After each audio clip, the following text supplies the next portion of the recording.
There are lots of adventure shows. But this one's different because we're turning it over to you. You've been filming your own adventures. And it's time someone asked what really goes on. Are they wild, ambitious, extreme? Are you game for it? I'm Stephen Bagshaw. And I'm Sally Gray. You sent us your films and they're incredible. These are your adventures. Your adventures. Extreme adventures in extreme places. We're filming each other. Mountains. Oceans. Deserts. Snow. All filmed by you. Hi, we're back with more of your adventures. Crossing gorges, traipsing through jungles and meeting wild beasts. And all captured on your digital cameras. Coming up, Mark Vivian from Sydney in Australia decides to take off on his first ever adventure. Where does he choose? Well, Mount Everest, of course. Why start small? All through this series, we're meeting plenty of hardcore adventurers. But we're also meeting ordinary people chasing their dreams. And that just about sums up Mark Vivian from Sydney. He's never been on an adventure before, and for him, it's a giant step into the unknown. This is Mark with his wife Irene at home in Sydney. Mark had always wanted to go on an adventure. Irene didn't. But when he decided to start a family, it was obvious this would be his last chance. Irene said go for it. So he's gone. Gone bonkers if you ask me. Maybe, because this is where he's going to. Nepal and its capital Kathmandu, before trekking towards Mt Everest. Kathmandu has a magnetic attraction for every serious climber in the world. Every year, hundreds of thousands of adventurers flock here to the gateway of the Himalayas. But the latest visitor, hot off a flight from Australia, is kind of new to the idea of climbing, even to walking. Mark Vivian has never been away from his wife for more than a couple of days at a time. This last wild fling is going to keep them apart for a whole month. As you see, we've got the Nepalese mountains in the back. We're in Kathmandu Valley. We have just set down on Nepalese soil. The first thing Mark learns is backpacking can be stressful. What am I doing here? If it's this difficult navigating the streets of Kathmandu, how tough will it be getting up to Everest? Oh, that is just one of the most unbelievably frightening experiences I've ever had in my life, driving through the streets of Kathmandu. It is just crazy. There is no system. The only system they got is bip your horn and get out of the way. And I have packed too much. This absolutely weighs a ton. I've packed more than I need in this, and I don't know how I'm going to get it up to Everest. It is so hot. I got ripped off at the airport. I was shelling out money to anybody who wanted it, despite everything that I've read. But I have got one of the best views in Kathmandu.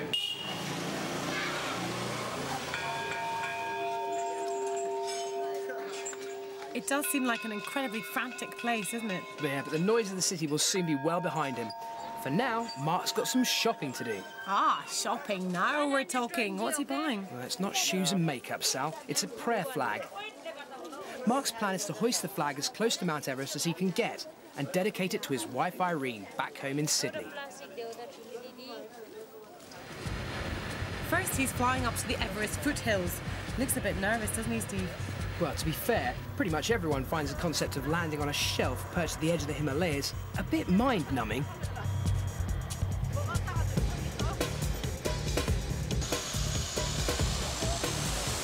Truly one of the most amazing landings I have ever seen in my life. How he pulled up towards the end, I don't know. Now I've just got to find a place to stay. Unbelievable. Well, I finally made it to Lukla. You can see it's pretty small and you wouldn't want to be claustrophobic at all. But for $2 a night, who's going to complain? And it's a lot slower and quieter up here too, so no complaints there either. And with the mountains beckoning, early the following morning Mark sets off. Destination, Everest. At first, the going is relatively easy. Apart from having to carry a heavy rucksack, it doesn't seem any big deal. Just a pleasant walk through beautiful scenery. But it's not long before the path becomes a little more tricky. We've obviously have a landslide here, and this is the path, and as you can see, the result. My first suspension bridge, and whoa, it has a real wobble. That's over the Dude Cossie. I'd hate to be falling in there.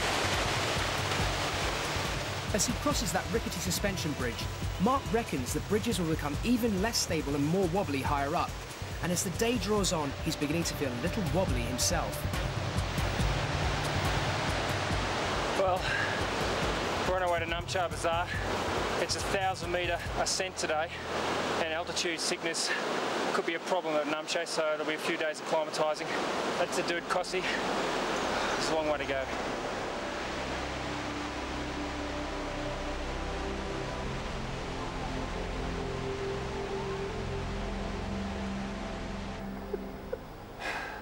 I don't look naked, do I? I'm here with my my perhaps brief trekking partner, Kenny Atherton. And why are you here, Kenny? Why are you on this trek to Everest? Just see the hills and look at the mountains, and most bizarrely, of course, is the fact that my cats are named after two of the peaks in this area. I've seen one of them, and it's called Kathmandu, which is the 5th highest peak on Earth, and just got to see the other one now, which is Lopsy.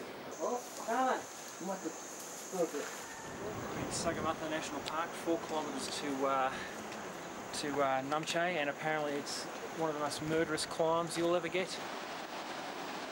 And to make it all the more fun, another wobbly bridge. It's getting serious now, and the increasing altitude is really starting to take its toll. There's nothing for it but to cheat.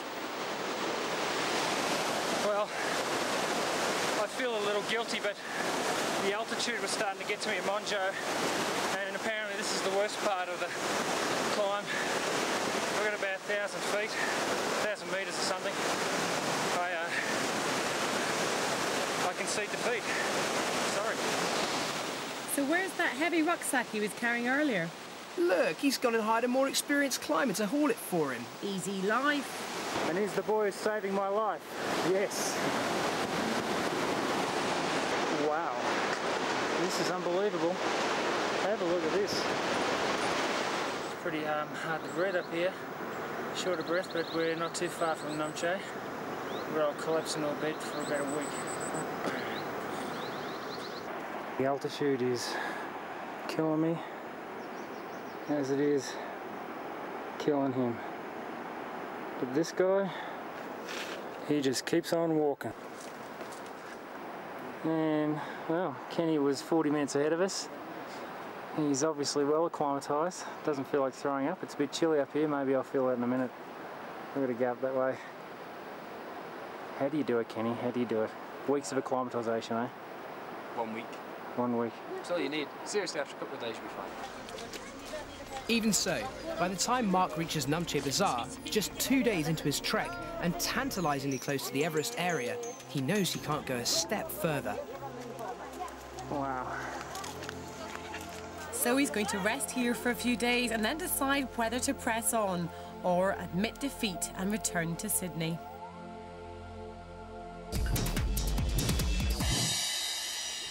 We'll see more of Mark next time. Looks like he bit off a bit more than he can chew. I think the bottom line is maybe he wasn't prepared enough. Yeah, but I think sometimes it doesn't matter how well prepared you are. If along comes the unexpected, you could still be completely scuppered. And don't forget Mark Vivian, grasping his last chance for an adventure, and he's chosen Everest. I thought I was gonna die. It's right now.